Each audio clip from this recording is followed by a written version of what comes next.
آج خطبہ جمعہ کا موضوع توہمات سے بچنا اور اللہ رب العزت پر کامل یقین کرنا ہے۔ یہ سفر المظفر کا مہینہ جا رہا ہے۔ یہ اسلامی سال میں دوسرا مہینہ ہے اور سفر کا لغت میں معنی ہوتا ہے خالی ہونا، اور یہ ایسا مہینہ ہے کہ جس میں بعض زمانہ جاہلیت میں بھی لوگ اس کو منحوس سمجھتے تھے، اور آج بھی کچھ ایسے لوگ ہیں جو اس کو منحوس سمجھتے ہیں۔ اس میں بڑے کوئی معاملات نہیں کرتے، اس میں شادی بیاہ کا کوئی معاملہ نہیں کرتے، اور اس کو نحوست والا سمجھتے ہیں، اور یہ بے دینی کی بات ہے۔ اللہ رب العزت نے کسی مہینے کو، کسی دن کو نحوست والا نہیں بنایا، بلکہ اللہ رب العزت نے تو ایسے نظریات رکھنے سے بھی منع فرمایا ہے، جیسا کہ زمانہ جاہلیت میں توہم پرستی ہوتی تھی اور نحوست والا چیزوں کو سمجھ لیا جاتا تھا۔ مثلا سفر کا اگر کرنا ہوتا تو راستے سے بلی، اگر کالی بلی گزر جاتی تو وہ سفر نہیں کرتے تھے کہ یہ اب ہمارا جانا یہ نقصان سے خالی نہیں ہے۔ اس قسم کا نظریہ قائم تھا ان لوگوں کا۔ اسی طرح منگل کے دن کو بھی منحوس دن شمار کیا جاتا تھا، سفر کے مہینے کو بھی منحوس شمار کیا جاتا تھا۔ تو اسلام نے ان تمام نظریات کا جڑ سے خاتمہ کیا۔ آپ صلی اللہ علیہ وآلہ وسلم نے فرمایا کہ لا عدوى ولا طیرۃ ولا سفر، یعنی نہ تو کوئی بیماری اللہ کے حکم کے بغیر متعدی ہوتی ہے۔ یہ بھی ایک نظریہ تھا، آج بھی بعض لوگوں کا نظریہ ہے کہ کسی بیمار بندے کے قریب نہ جائیں، بیماری لگ جائے گی۔ کوئی بھی بیماری یا کوئی بھی نفع نقصان جو پہنچنا ہوتا ہے اللہ کے حکم اور ارادے کے بغیر نہیں ہو سکتا۔ یہی ایک کامل یقین اللہ نے ایمان والوں کو نصیب کیا ہے۔ اب دیکھیں، اگر یہی معاملہ ہو جائے کہ بیمار بندے کے پاس جانے سے بیماری لگ جائے تو پھر تو کوئی اس کا علاج ہی نہ کرے، ڈاکٹر بھی اس کے پاس نہ آئے، اپنے گھر والے باپ سامنے بڑا تڑپ رہا ہے تو بیٹا بھی اس کے پاس نہ جائے۔ تو یہ ایک نظریہ ہے جس کو توڑا گیا ہے کہ کوئی بھی بیماری متعدی نہیں ہوتی۔ جب اللہ کے نبی صلی اللہ علیہ وسلم نے یہ بات بیان کی تو ایک صحابی رسول نے عرض کی، یا رسول اللہ، ہم تو دیکھتے ہیں کہ ایک خارشی اونٹ جب دوسرے اونٹوں میں آتا ہے تو ان کو بھی خارش لگ جاتی ہے، تو آپ فرماتے ہیں کہ یہ بیماری متعدی نہیں ہوتی۔ تو آپ صلی اللہ علیہ وسلم نے فرمایا کہ دیکھیں، جو پہلا خارشی اونٹ ہے اس کو بیماری کہاں سے لگی؟ وہ تو کہیں اونٹوں میں نہیں تھا، یا اس کو کہاں سے لگی؟ جس ذات نے اس کو بیماری لگائی ہے وہی ذات آگے چاہے تو بیماری کو منتقل کرے، چاہے تو نہ کرے۔ تو اللہ رب العزت ہی کی مرضی سے سب کچھ ہوتا ہے۔ اس نظریے پر لوگوں کو لانا یہی انبیاء علیہ السلام کا کام ہے کہ بیماری بھی کوئی متعدی نہیں ہوتی، بلکہ آپ صلی اللہ علیہ وسلم نے دعائیں بھی، اگر دل میں ایسے شکوک و شبہات پیدا ہو بھی جائیں، کسی آپ ایسے آدمی کو دیکھ لیں جو مبتلا ہے بیماری میں، تو اس کو دیکھ کر یہ دل ہی دل میں ایک دعا پڑھ لیں کہ اللہ رب العزت کا اس پر شکر ادا کریں کہ اللہ تو نے مجھے بہت خوبصورت بنایا ہے اور مجھے اچھا بنایا ہے، مجھے اس بیماری میں مبتلا نہیں کیا۔ یہ الفاظ زبانی پڑھ لیں یا حدیث مبارکہ میں دعا تھی وہ پڑھ لیں، تو بیمار آدمی کے پاس جانے سے پہلے یہ دعا پڑھ لیں تو انشاءاللہ کچھ نہیں ہوتا۔ اور بیمار آدمی کی خدمت کرنے کی شریعت نے خود حکم دیا ہے اور اس کی بہت زیادہ فضیلت بیان فرمائی ہے۔ تو اس لیے بالکل کوئی بیماری متعدی نہیں ہوتی، اسی نظریے پر لوگوں کو لانا۔ اسی طرح یہ بدفعلی لینا چیزوں سے کہ فلاں کام، یہ جو منگل کا دن ہے تو آج میں کوئی بڑا کام نہیں کروں گا، اس میں نحوست ہے، اس میں بیماریاں اترتی ہیں، اس قسم کے نظریات رکھنا جو شریعت کے سراسر خلاف ہیں، اسلام اس چیز کی بھی اجازت نہیں دیتا۔ اسی طرح سفر کے بارے میں خاص نظریہ قائم کر لینا، اس کی بھی اسلام اجازت نہیں دیتا، بلکہ ہم جو دنوں کو برا بلا کہتے ہیں یا ان کو منحوس سمجھتے ہیں، یہ بہت بڑا گناہ کرتے ہیں۔ حدیث مبارکہ میں آتا ہے، حدیث قدسی ہے، اللہ رب العزت فرماتے ہیں کہ یؤذین ابن آدم، ابن آدم مجھے بہت تکلیف دیتا ہے، اور وہ تکلیف کیسے کہ وہ زمانے کو برا کہتا ہے۔ یسب الدہر وانا الدہر واقلب اللیل والنہار، وہ زمانے کو برا بلا کہتا ہے، زمانے کو گالی دیتا ہے، حالانکہ زمانہ میں ہوں۔ اللہ تعالیٰ خود فرما رہے ہیں کہ زمانہ میں خود ہوں، میں ہی دن اور رات کو پلٹ کر لاتا ہوں۔ اب دیکھیں زمانہ کہتے ہیں کسی دن اور رات، یہ لیل و نہار کے آنے جانے کا نام ہی زمانہ ہے، اور اس کو برا بھلا کہنا یہ بہت بڑا گناہ ہے۔ اللہ تعالیٰ فرماتے ہیں کہ وہ مجھے ہی برا بھلا کہہ رہا ہے، کیونکہ میں ہی دن رات کو پلٹ کر لاتا ہوں۔ اس لیے کبھی بھی کسی دن کے بارے میں ایسا نظریہ ہمیں قائم نہیں رکھنا چاہیے، ہر معاملے میں اللہ کی ذات پر بھروسہ کرنا چاہیے۔ یہی شریعت اسلامیہ نے ہمیں سکھایا ہے۔ کوئی بھی معاملہ کرنے والے ہیں آپ، کرنا چاہتے ہیں، فَإِذَا عَزَمْتَ فَتَوَكَّلْ عَلَى اللَّهِ، جب پختہ ارادہ کر لیں پھر اپنے اللہ پر بھروسہ کریں، پھر شکوک و شبہات میں بالکل نہ پڑیں۔ جب جو بندہ اللہ پر کامل بھروسہ کر لیتا ہے، اللہ تعالیٰ خود قرآن مجید میں وعدہ فرماتے ہیں وَمَن يَتَوَكَّلْ عَلَى اللَّهِ فَهُوَ حَسْبُهُ، پھر اللہ تعالیٰ اس کے لیے کافی ہو جاتے ہیں۔ اور اس عنوان پر اللہ نے بے شمار انبیاء کے واقعات ہمارے سامنے رکھے کہ جنہوں نے کامل یقین اللہ پر کر لیا، کامل بھروسہ اللہ کی ذات پر کر لیا، اللہ رب العزت براہ راست ان کی مدد کے لیے اترے ہیں، ساری رکاوٹیں ختم کر دیں، اللہ تعالیٰ نے براہ راست مدد کی ہے۔ اب پہلی بات توکل کے بارے میں، توکل کہتے ہیں کسے؟ توکل کہتے ہیں کہ جو اللہ نے اسباب دیے ہیں ان کو اختیار کرنا، اور اختیار کرنے کے بعد نتیجہ اللہ پہ چھوڑ دینا۔ یہ نہیں کہ سبب چھوڑ دیا اور کہہ دیا کہ میں تو توکل کر رہا ہوں، ایسی بات نہیں ہے، یہ شرعاً جائز بھی نہیں ہے۔ سبب کو اختیار کرنا اور نتیجہ اللہ پہ چھوڑ دینا۔ بیماری آ گئی ہے، جا کر علاج کروانا، اچھے سے اچھے ڈاکٹر کے پاس جانا، سنت سمجھ کر علاج کروانا، دوائی کھانا، لیکن جب دوائی کھا لیں پھر نتیجہ اللہ پہ چھوڑ دینا کہ یا اللہ جو میرے بس میں تھا وہ میں نے کر لیا ہے، اب شفا تیرے ہاتھ میں ہے، اس دوائی کے اندر شفا نہیں ہے۔ تو سبب کو اختیار کرنا ہے لیکن اس کو سمجھنا کچھ نہیں ہے، بس یہی ایک توکل کا ایک نظریہ ہے، مفہوم ہے کہ اسباب کو اختیار کرنا لیکن ان کو سمجھنا کچھ نہیں ہے، سمجھنا اللہ کی ذات کو ہے کہ نفع اور نقصان پہنچانے والی ذات اللہ کی ذات ہے۔ بھوک لگی، ہم کھانا کھانے کا شریعت نے حکم دیا ہے، وَإِنَّ لِجَسَدِكَ عَلَيْكَ حَقًّا، تیرے جسم کا بھی تجھ پر حق ہے۔ اب کھانا کھانا ہے لیکن یہ نظریہ نہیں رکھنا کہ کھانا ہماری بھوک ختم کرتا ہے یا پانی ہماری پیاس بجھاتا ہے، یہ نظریہ غلط ہے۔ بس اللہ کا حکم تھا، ہم نے کھا لیا، ہم نے پانی پی لیا، اب اس میں پیاس بجھانے کی صفت اللہ نے رکھی ہے۔ اللہ چاہیں گے تو یہ پانی پیاس بجھائے گا، اگر چاہیں گے تو نہیں بجھا سکتا۔ پانی کے اندر کیا ہے؟ چھری کے اندر کاٹنے کی صفت اللہ نے رکھی، اگر چاہیں گے تو یہ چھری کاٹے گی، نہیں چاہیں گے تو نہیں کاٹے گی۔ بس یہی ایک نظریہ اللہ تعالیٰ اسباب سے توڑ کر مسبب الاسباب اپنی ذات پر نظریہ قائم کرنا چاہتے ہیں لوگوں کا، اور جو لوگ اس نظریے پر آ جاتے ہیں پھر اللہ تعالیٰ براہ راست مدد فرماتے ہیں۔ انبیاء علیہ السلام ہو یا اولیاء کرام ہو یا عام لوگ ہوں، جو بھی اس نظریے کو اپناتا ہے اللہ تعالیٰ براہ راست اس کی مدد فرماتے ہیں۔ قرآن مجید میں اللہ رب العزت نے انبیاء کے واقعات کو نقل کیا ہے۔ آپ خود جانتے ہیں حضرت ابراہیم علیہ السلام کا واقعہ ہوا، آگ میں جا رہے ہیں، اتنی سخت آگ نمرودیوں نے جلائی ہے، اب اس آگ میں جا رہے ہیں، آگ کا کام کیا ہے؟ جلانا، جو بھی جاتا ہے جل جاتا ہے، ہماری عقل یہی کہتی ہے کہ آگ جلا دیتی ہے۔ اب دیکھیں ابراہیم اللہ کا خلیل ہے، وہ آگ میں جا رہا ہے اور کیا کہہ رہے ہیں؟ حسبنا اللہ ونعم الوکیل، میرے لیے میرا اللہ کافی ہے۔ اللہ پر کامل یقین کیا تو اللہ تعالیٰ نے پھر کسی کو نہیں مدد کے لیے بھیجا، خود براہ راست اترے ہیں، براہ راست آگ کو حکم دیا یا نار کونی بردا وسلام علی ابراہیم۔ یہ ہے کامل یقین، جب اللہ پر کر لیا تو اللہ رب العزت نے براہ راست مدد فرمائی اور آگ کو حکم دے دی کہ آگ ٹھنڈی ہو جا، سلامتی والی، خبردار میرے خلیل کا ایک بال بھی تو نے جلایا۔ اب جو رسیاں جن سے باندھا ہوا تھا وہ ساری رسیاں جل گئی ہیں، اور وہی نازک جسم اور اس پہ ایک بال کتنا نازک ہے، آگ کی کیا مجال ہے کہ وہ بال بھی جلا سکے، کیونکہ اللہ کا حکم نہیں ہے۔ اللہ نے ساری جلانے کی صفت کھینچ لی کہ میرے خلیل کو نہیں جلانا، کیوں؟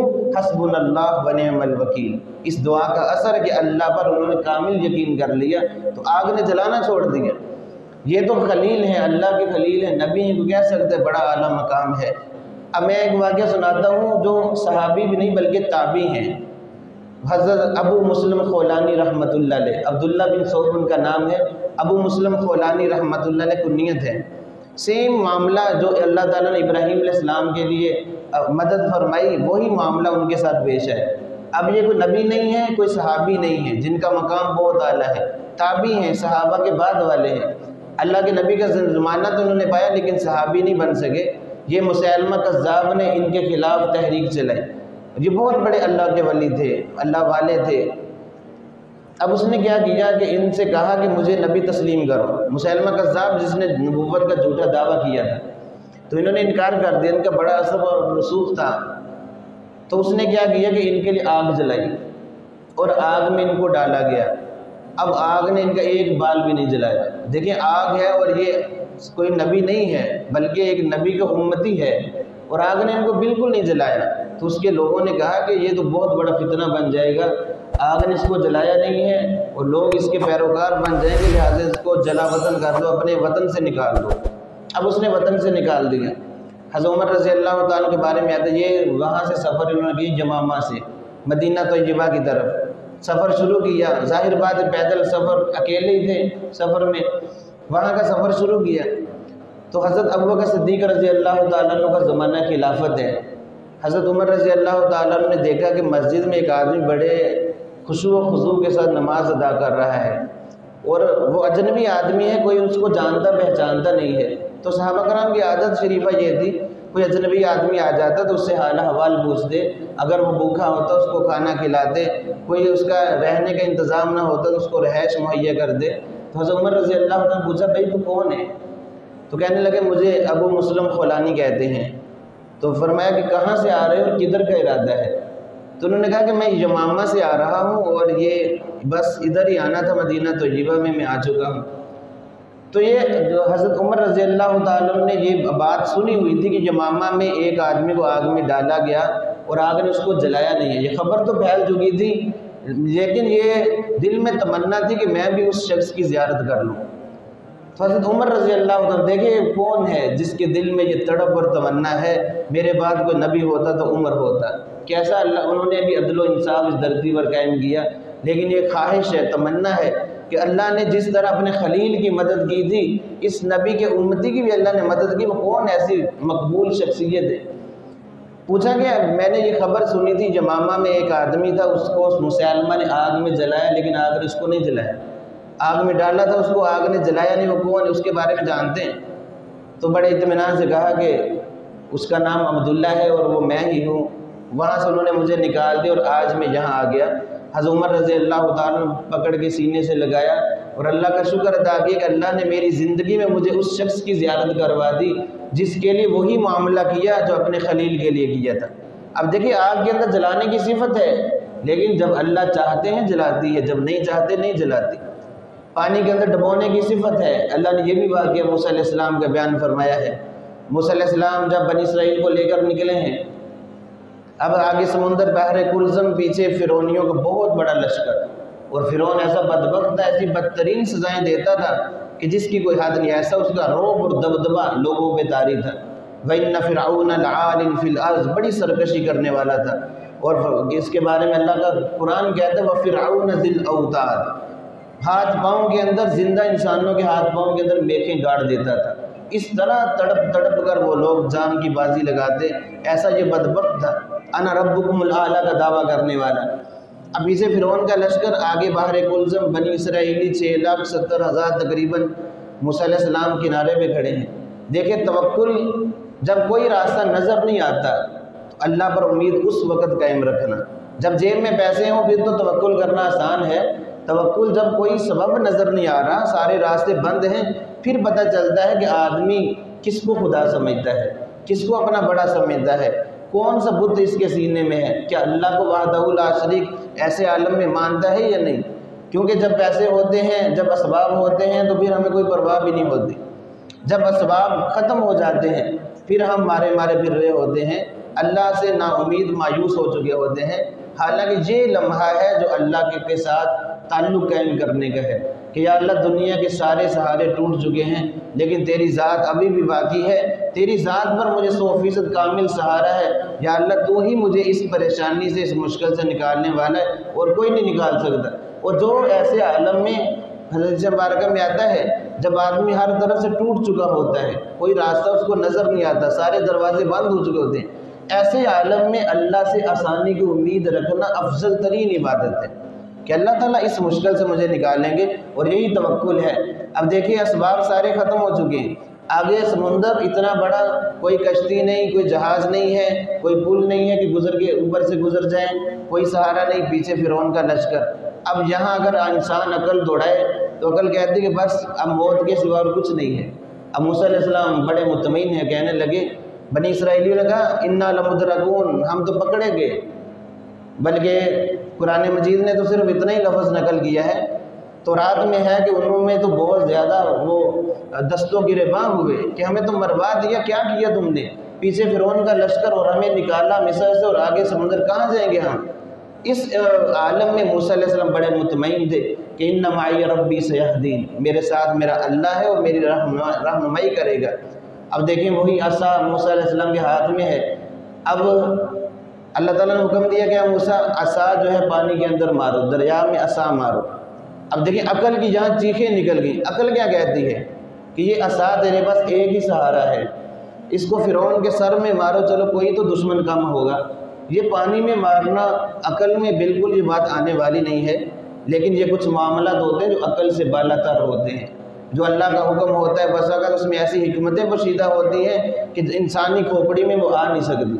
اب عقل یہاں کہہ رہی کہ یہ ایک ہی ڈنڈا ہے تیرے پاس، فرعون کے سر میں مارو، کوئی دشمن کے سر میں مارو، چلو کوئی تو دشمن کم ہو۔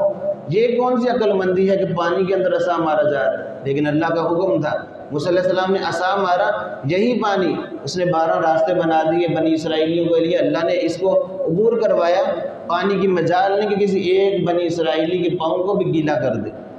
پانی کے اندر ڈبونے کی صفت اللہ نے رکھی، لیکن یہی پانی جب فرعونی اترے ہیں، پانی نے ختم کر دیا، معاملہ ان کا برباد کر دیا، ان کو نشان عبرت بنا دیا۔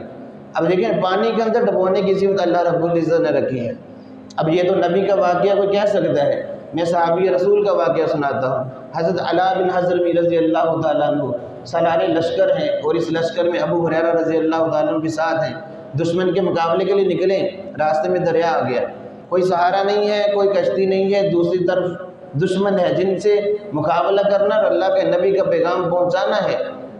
اب یہ حضرت ابو ہریرہ رضی اللہ تعالیٰ فرماتے ہیں، علاء بن حضرمی رضی اللہ تعالیٰ عنہ اپنے گھوڑے سے نیچے اترے، 2 رکعت نفل ادا کی اور اللہ سے دعا کی کہ یا اللہ ہم اپنے غرض سے نہیں آ رہے، جہاں ہمیں کوئی لالچ ہے یا کوئی طمع ہے نہیں، بلکہ تیرے نبی کا پیغام ہم نے پہنچانا ہے۔ دوسری طرف ہمارے پاس کوئی راستہ نہیں ہے، اس سمندر کو، یہ بھی تیری مخلوق، اس کو ہمارے تابع کر دے۔